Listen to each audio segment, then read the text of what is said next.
अरे निदिया में तो से मिली ना अखिया खुलते कुल टूट के बिखर जाला।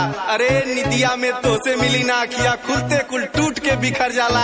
अरे करे जा खाली हम ही तो दीवाना थोड़ो हई तोरे घरवा के बहरवा से जब जब निकली ना सरवा हमरे साइकिलियों का चेनवा उतर जाला।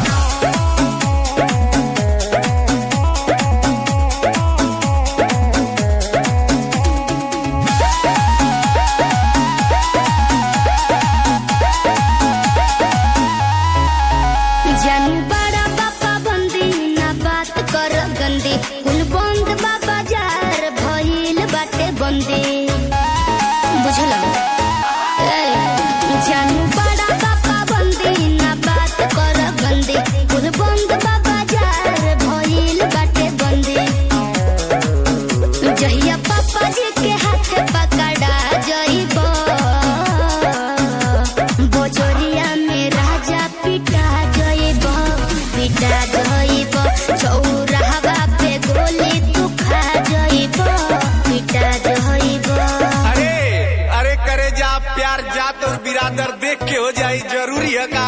और तो से हम साल भर से कहती कि करे जा कला भी हवा तो कहलू कि नहीं हमार बाबूजी भी चौराहा पे गोली मरवा दिया। तो करे जा हम तो से पूछती कि तुम्हार बापा हिंदी पिक्चर का मिसपूरी है का। तो हम का प्रेमी है, पागल है, दीवाना है।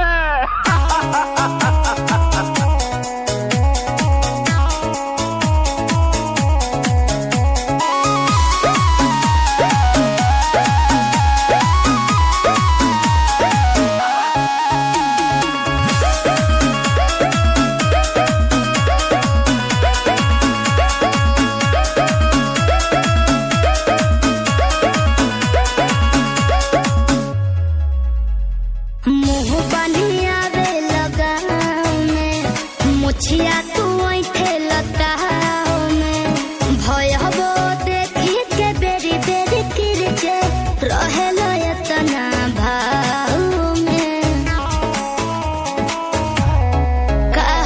मुँह बनिया बे लगाओ में मुछिया तू ऐठे लताओ में भयबो देखी के बेरी बेरी किरचे रहेल एतना